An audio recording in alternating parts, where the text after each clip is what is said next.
Good morning, Council. Welcome to today's session of the Kansas Court of Appeals. We appreciate your flexibility and preparation to meet today by Zoom. I'm Catherine Gardner. I'll serve as the presiding judge, so I'll be keeping time today. On my right, your left, is Judge David Bruns, who's been a longtime member of the Kansas Court of Appeals, and our other judge today is Judge Richard Walker, who is a retired district court judge from Newton, and he sits often with the Kansas Court of Appeals through our senior judges program. So with that, we'll go ahead and call the case 122582, Delaware Township, High Prairie Township, Appalese, City of Lansing, Kansas, Leavenworth County, Kansas, and Leavenworth County Board of Commissioners. Counsel, your appearances, please. May it please the court, the appellant, City of Lansing, Kansas, appears by its counsel, Adam Hall. Thank you. May it please the court, the Appalese, Delaware Township, High Prairie Township, and the Board of County Commissioners appears by Tim Orrick. Mr. Colgan is also with us today on behalf of High Prairie Township, but I'll be carrying the argument for all three. Thank you, counsel. Appellant, do you wish to have any rebuttal time? Yes, Your Honor. We would reserve 5 minutes for rebuttal. Okay, it's a 15-minute argument, and Mr. Hall, you may begin. May it please the court, as a sort of preliminary matter, this case involves a number of statutes on various subject matters that have long letter number combinations and a lot of abbreviations. So if your honors are confused at any point about what I'm talking about, please don't hesitate to stop me, because I'd prefer to clarify rather than leave you wondering about the subject of argument. The City of Lansing is requesting that this court reverse the judgment of the district court on 2 points, both of which the City of Lansing believes were error on the part of the district court because of the district court's deviation from that most fundamental rule of construction, which is that a court should utilize the plain language which was used by parties in the case of contract or by the legislature in the case of legislation in determining what the intention was of those individuals and in giving that intention effect. With respect to the first point of error that is raised by Lansing, Lansing is requesting that this court find that the district court erred by defeating and overruling what were separately stated intentions on the part of the parties and of the legislature respectively, when the district court determined that paragraph 10C of the parties' interlocal agreement was effectively illegal and contrary to Kansas law. The parties entered into an interlocal agreement in 2003, and pursuant to that agreement, the parties provided in paragraph 10C for what would happen upon the termination of the interlocal agreement. And paragraph 10C is titled Disposition of Property, and it uses the word dispose, disposition repeatedly in the discussion of what should happen to the property of the fire districts that was being formed by virtue of the interlocal agreement that was entered into between the parties. The district court, analyzing this particular paragraph and analyzing the applicable statute, determined that in sort of 2 different ways that agreement should not be enforced. In the first way was a matter of contract construction. The district court determined that paragraph 10C should be effectively given no effect. It determined that by dispose of property, paragraph 10C1, by reference to a previous paragraph 8, in fact, authorized the fire district to keep the property that is purporting to be disposed pursuant to that paragraph. The district court, in making that finding, effectively overruled and wrote out of the contract paragraph 10C2, which pertained to the balance of certain properties owned by the fire district upon termination. The sort of best place in the record for that argument would be the appellant's motion to alter or amend, which I would incorporate by reference. But basically, the idea is that the parties wrote this contract so that when the agreement was terminated, at the time of termination, the property that was then owned by the fire district would be divvied up between the parties, unless such a period of time had not yet passed from the formation of the contract that certain properties never transferred to the fire district to begin with. These were special items of property that came in with certain municipalities that were involved in the contract. Delaware Township, for example, had a lot of fire protection equipment. Prairie Township had planned to build a piece of real estate out in Prairie. The district court, there was also a provision in paragraph 10D pursuant to which there would be a distribution between the parties of the debts that were owed by the fire district. The district court's construction of paragraph 10 sort of renders absurd the remainder of those provisions.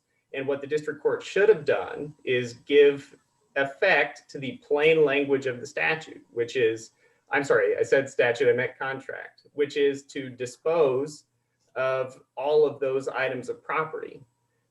Another reason the district court should have done that is because this particular provision is completely in line with what is a requirement of Kansas law for interlocal agreements.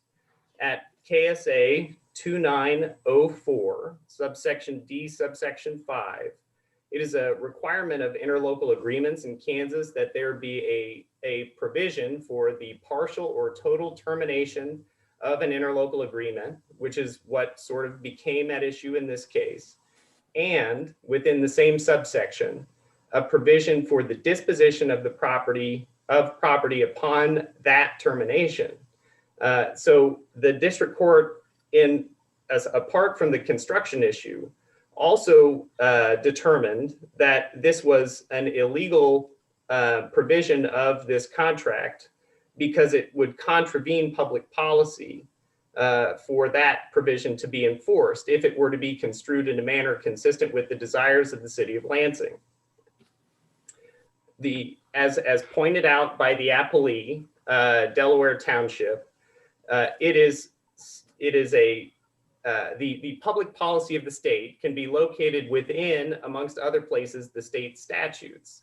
And when the Interlocal Agreement Act requires that there be a provision for the disposal of property upon the termination of an agreement, that is the public policy of the state speaking loudly in favor of that provision that the district court determined was contrary to public policy. And for that reason, the district court should have read that language in its plain sense and should have applied it without reservation about the applicability of the sort of public interest. Because well, go ahead, Judge Walker. Oh, I'm sorry. Go ahead. No, you go ahead. You have seniority. Okay. Oh, yeah, right. I've got age. Okay.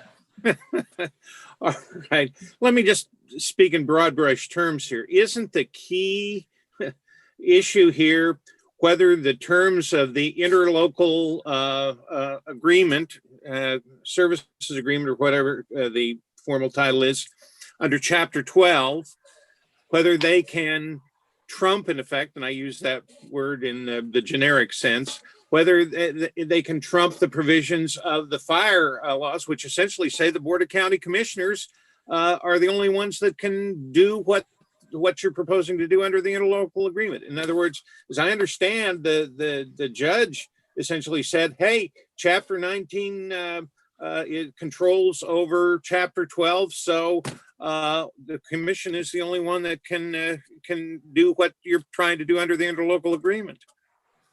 Isn't that the broad picture? I have a couple of answers to that statement, but yes. So the answer to your question is yes, that is a central issue in the case. The first is what I would describe as a false equivalency. So the appellees talk about, well, the city of Lansing is disorganizing this fire district by requiring that the contract be enforced and that the property be disposed of.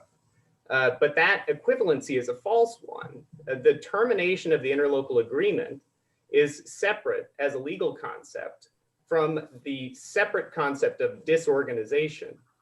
The Board of County Commissioners or its designee, if it delegates its power, has the authority to disorganize a fire district.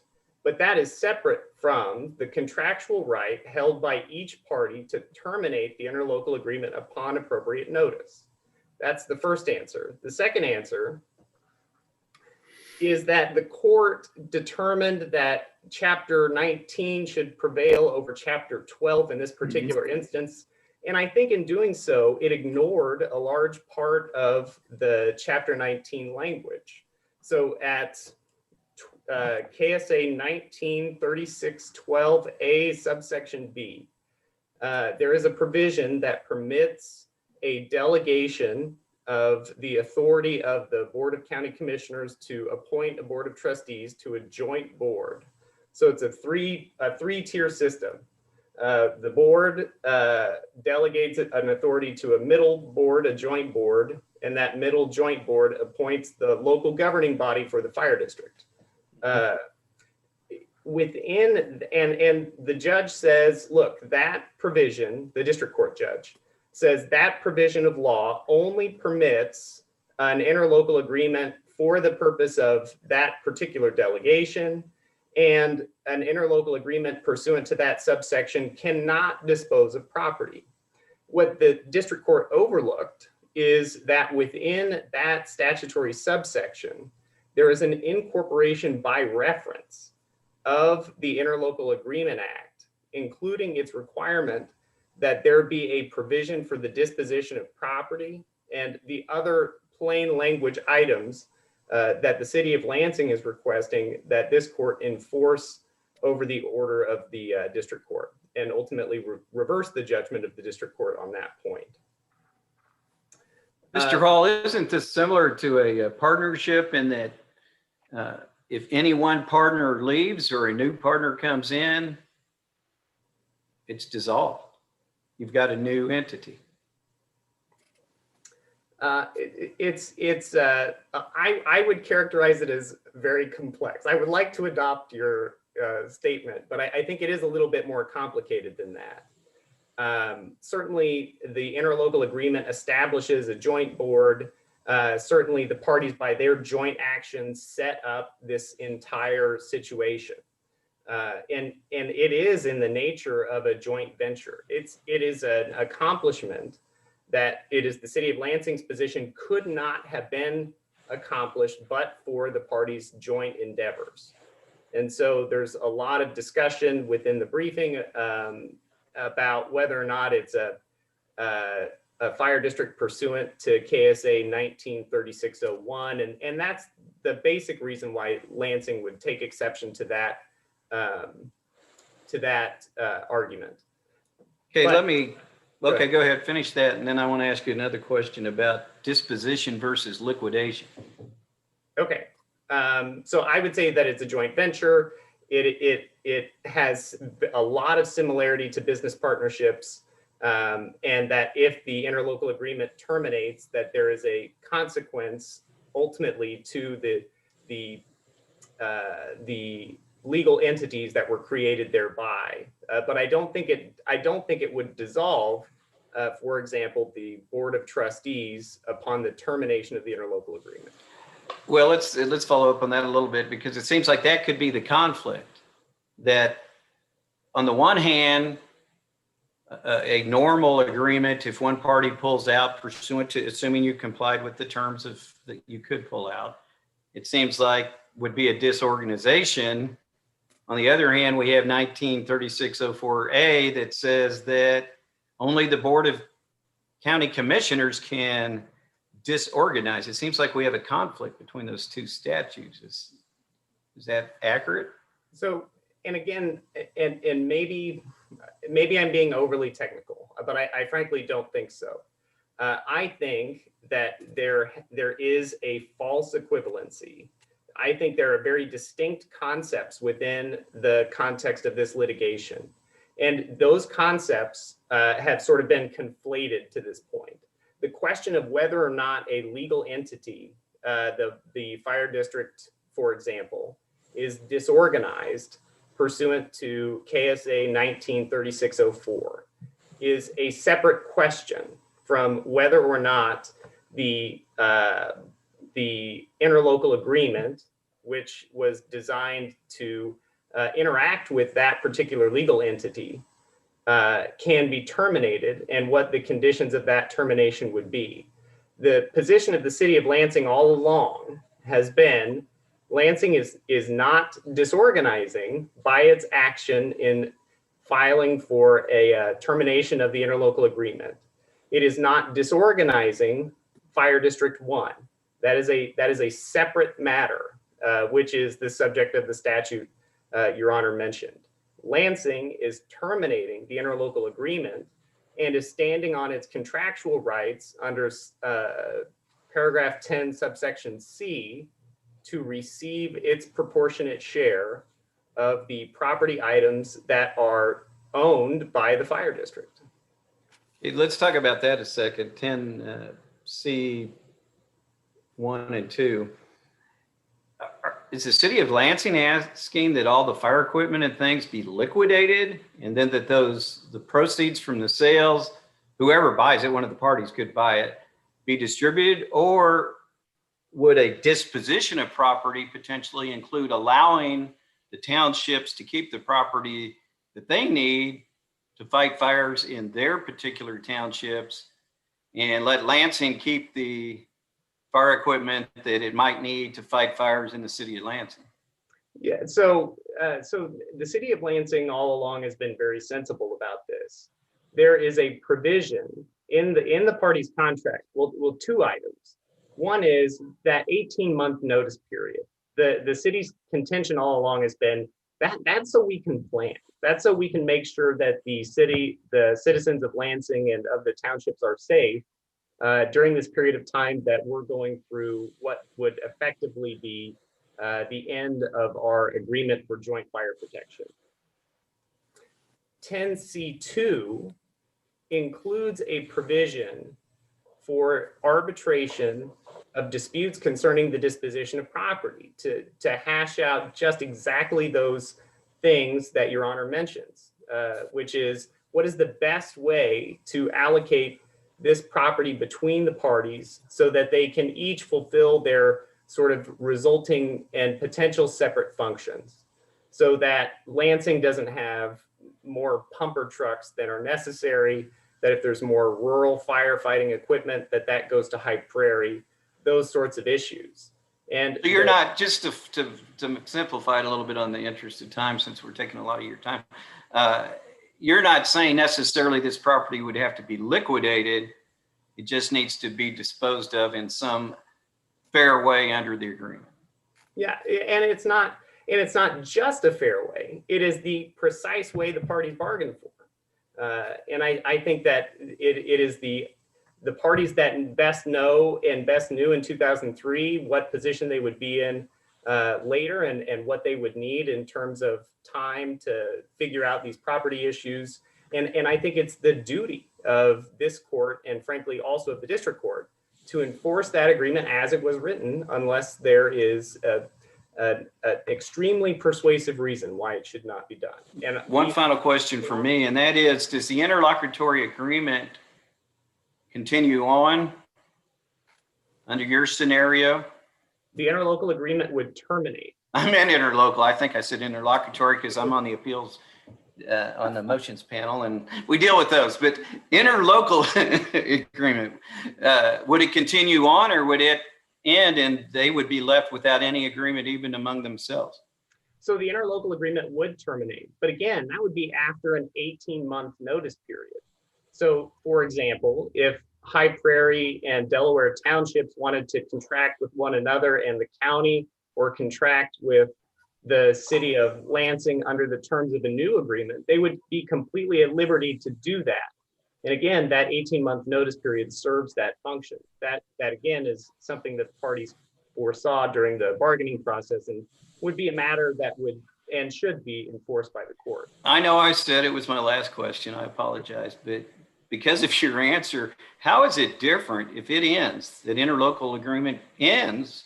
How's that different than disorganizing the fire district? So the fire district would remain as an entity within. How? What would it include? It would include all of those same locations that it includes now. It's but nobody, no parties to operate it. So they'd just be fire trucks sitting in a fire station? Well, the fire trucks in this example would go back to the parties that were party to the interlocal agreement. And I think Mr. Orrick says at one point in his brief that it would be largely a shell. And if the parties did nothing during the interim 18-month period of time, it is true to say that it would be a political entity that would serve little to no function. However, which is not unusual for some political entities, but that's a different question. No, I appreciate that. But in this particular instance, that's exactly what the parties bargained for. And they could have changed the language of their interlocal agreement if they wanted to avoid that particular consequence. But it is not permitted for parties to gain the benefit of a particular bargain and then renegotiate in the future on the same terms that they previously had agreed to. We'll have to move on unless other judges have questions. Thank you, Mr. Hall. Yes, sir. Mr. Orrick. Thank you. And again, Tim Orrick, I'm on behalf of Delaware Township and High Prairie Township. The two townships initiated this action in the district court because we were threatened by the reality of exactly what Judge Bruns has suggested, that we would be left without fire protection and with no knowledge of what property we might end up with out of the disposition. The city's efforts are not merely to terminate an agreement. It is to dispose of every piece of property that the fire district owns. And so it would be an empty shell. And although I would agree with you, Judge, that some political entities don't do a lot, this fire district is vital to the health, safety, and general welfare, obviously, of this community and to our constituents. I would suggest to you that this is a very, very simple case. It's a contract case. The city's position is, we've got a contract, you have to enforce it no matter what. Well, we all know that's not the law. Contract provisions which are contrary to public policy are void and unenforceable. It's discussed at length in the Petty case that is cited in our brief, but some of the internal citations go back literally to the 1800s. This is not a new concept. They are simply trying to enforce a contract provision that is directly contrary to the enabling legislation that established this fire district. I do want to emphasize there is no doubt that this fire district was formed pursuant to 19-3601. There is a suggestion in the appellee's brief and in the amicus brief that the city was somehow acting under home rule. And that's just absolutely false. The references to 19-3601 are replete throughout all of the resolutions, including the city's original resolution to join this fire district. County commissions cannot force a city of the second or third class into a fire district. But those cities can petition to be in a fire district. The city of Lansing did petition to be in a fire district, this one. And they did so pursuant to 19-3601. That is the enabling legislation that permits the existence of these fire districts. They're contained within that enabling legislation at 19-3604 are very specific provisions regarding how either under subsection A fire district can be disorganized, or under subsection B, how territory can be removed from the fire district. And there are statutory procedures for each scenario. Mr. Hall is correct that the Interlocal Agreement Act does call for termination that requires a termination provision. That's fine. The problem with this termination provision is that it's contrary to state law. So this interlocal agreement can have a termination provision, but the termination provision has to be consistent with the enabling legislation. Paragraph 10 of the interlocal agreement does provide, consistent with 19-3604A, that a party wants to terminate or disorganize the district, it can do so in accordance with the procedures exactly set out in 19-3604A. But then it goes off the rails and creates a separate means for not just terminating the interlocal agreement, but the next step, disposing of all of the property of the fire district. That is not allowed when somebody wants to remove themselves from a district, like the city of Lansing does. Under 19-3604B, there is a three-step process for doing that. The process set up by the interlocal agreement is entirely inconsistent with that statute. It allows a party to unilaterally trigger its right to leave the fire district and to take equipment with it, and to leave an empty shell behind. That's not what was contemplated when the legislature enacted these provisions in the first place. They made it. I'm sorry, Judge, go ahead. Well, I've got a question. I understand your position is that at least the termination provisions of the interlocal agreement are ultra vires as it pertains to the authority of the county under Chapter 9. Certainly the disposition part of the agreement. Well, isn't the termination provision an alteration which is exclusive to the board? The right to terminate the interlocal agreement, and as the district court said, all that does is terminate the existence of the joint board. Okay. Okay. And all this joint board does is appoint the fire district board of trustees. Did the board of county commissioners know about the provisions of the interlocal agreement at the time they passed their resolution authorizing the fire district? Presumably. Well, then why did they agree to something that was ultra vires?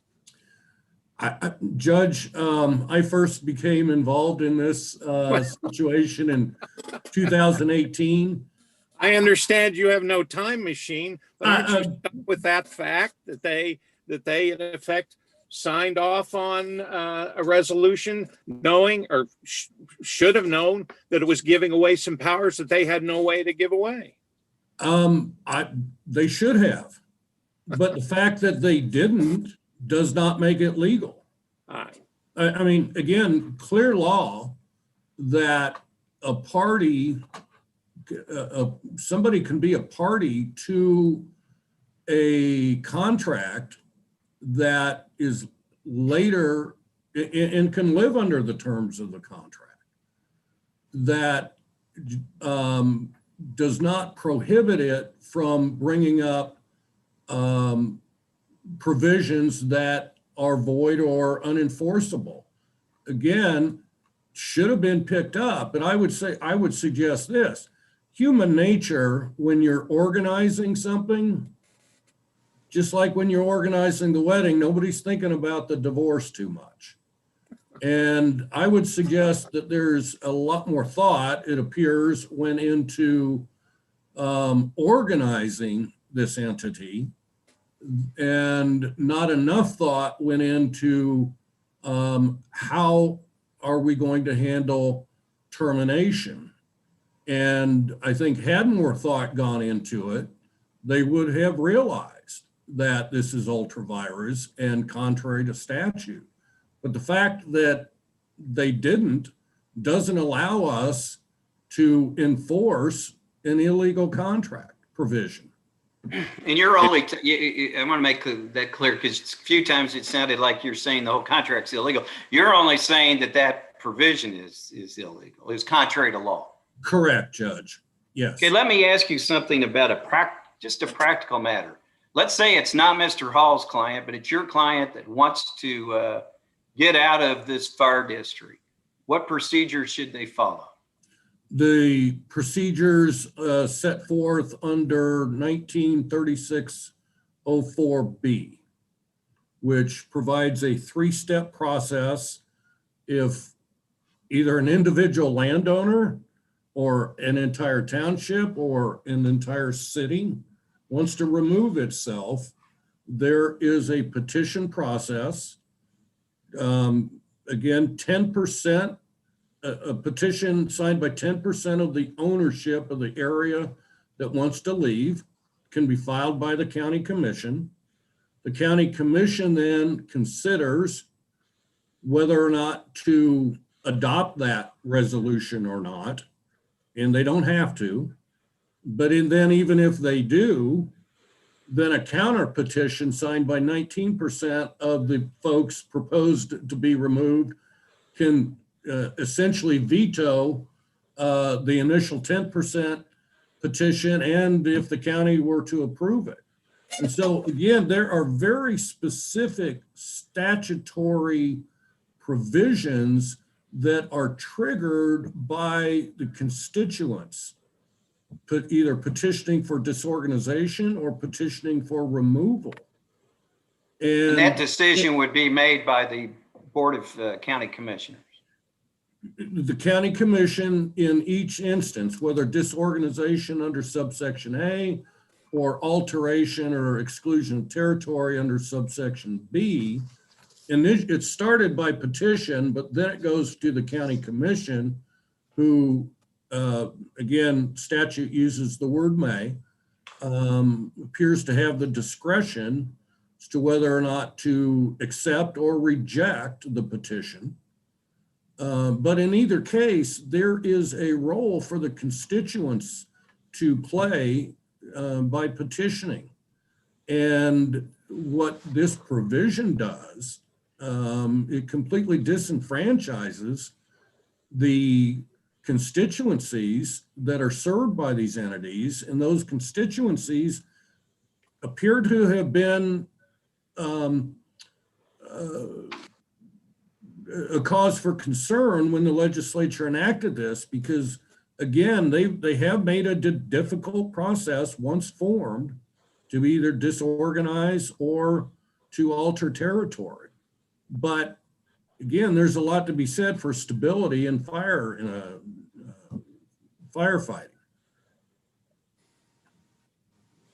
So again, I'm happy to answer questions. I don't know how much time I've got left, but You're nearing the end, so you might want to just sum up. yes. Well, again, to me, a very simple contracts case. can we enforce a provision that is just clearly contrary to state law? I don't know how you do that. And that's the decision that was, reached by the district court. And although, again, this court does have unlimited appellate review over all issues, I would highly recommend the district court's opinion as a roadmap and would urge this court to reach the same conclusions. Thank you, Mr. Orrick. Mr. Hall, rebuttal. So I hear Mr. Orrick's argument to be don't enforce the contract, which strikes me as an admission that the language of the contract itself is clear, that there would be this disposition of property upon the termination of the contract if this court enforces that contract as written. The defense, it seems, of the appellee of the judgment of the district court is that that language, if enforced, would be contrary to public policy in a very particular way, that it is contrary to the statutes of the state of Kansas. And the city absolutely believes that is incorrect. And this is why. So the enabling statute, according to Mr. Orrick, is KSA 193601 to 3606, the general statutes pertaining to the formation of fire districts.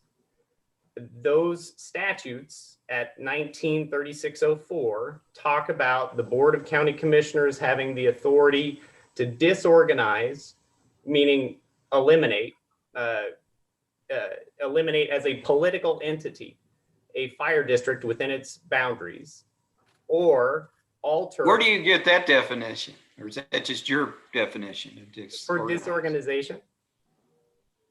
Well, you said it meant dissolution of a political entity. Is there a definition of disorganized someplace that you're referring to, or is this just all on the law? So probably both. So at 193601, the creation of the political entity is called organization. So at 193604, the end of the political entity of a fire district is called disorganization. And that's the reason why I believe those matters have those special terminologies associated with them. Within 3604, at subsection B, is a provision permitting the enlargement or removal of territories, that is real estate, from that political entity. So if an entity, the exclusive authority of the Board of County Commissioners is to make it, break it, or change it. Those statutes don't mention anything about the property of the political entity. What does mention the property of the political entity, potentially, is the Interlocal Agreement Act, which is incorporated by specific reference at KSA 193612A subsection B, which was invoked by these parties in the creation of the fire district. And so this is the equivocation that follows. Well, Lansing is trying to exercise its contract right to termination of the interlocal agreement and the subsequent distribution of property. Well, that's a disorganization. Well, no. Let's break that down into steps. First step is termination. Lansing wants to terminate their participation, right? Yes, sir. Isn't that an alteration of the fire district? Not within the meaning of 193604, which is the statute which is alleged to have been violated, because in 193604, it only talks about the addition or exclusion of lands. And we're not talking about lands here. Well, it would be akin to. I don't understand that, because does the city of Lansing occupy land that's being proposed to be withdrawn from the district? Not with the event of termination. The event of termination does not work the result that Mr. Orrick keeps suggesting it does, which is the elimination of the political entity. Lansing would remain within the boundaries of Fire District 1, and Fire District 1 would remain as a legal entity. Wow, now you've thrown me a curveball. So the same boundaries would remain? They would until an appropriate disorganization or exclusion of lands. And that's why it's not I can't contrary. wrap my head around that you can withdraw from a fire district, terminate participation, and the fire district stays the same. I can't wrap my head around that. I don't know why. So you can terminate the agreement that was part of the fire district's formation, which was multifaceted. It included the passing of all of these resolutions, et cetera. And you can get the benefit of your bargained for contract by virtue of that. But the separate exercise of getting your lands out from within the political entity, from ending the political entity whatsoever, is a different process. That's the process that if there had been an agreement purporting to allow that to happen, would support the argument of the appellee. But that is not what this agreement says. This agreement talks about termination of the contract, not termination of the political entity, and distribution of the property of the political entity, but that is not prohibited by law. Mr. Hall, your rebuttal time is up. Judge Walker, do you have other questions? I'm done. Judge Bruns? No, thank Okay. We'll stop you both there. We appreciate your arguments and the briefs in this case, and we'll take it under advisement and get you a written decision as soon as we can.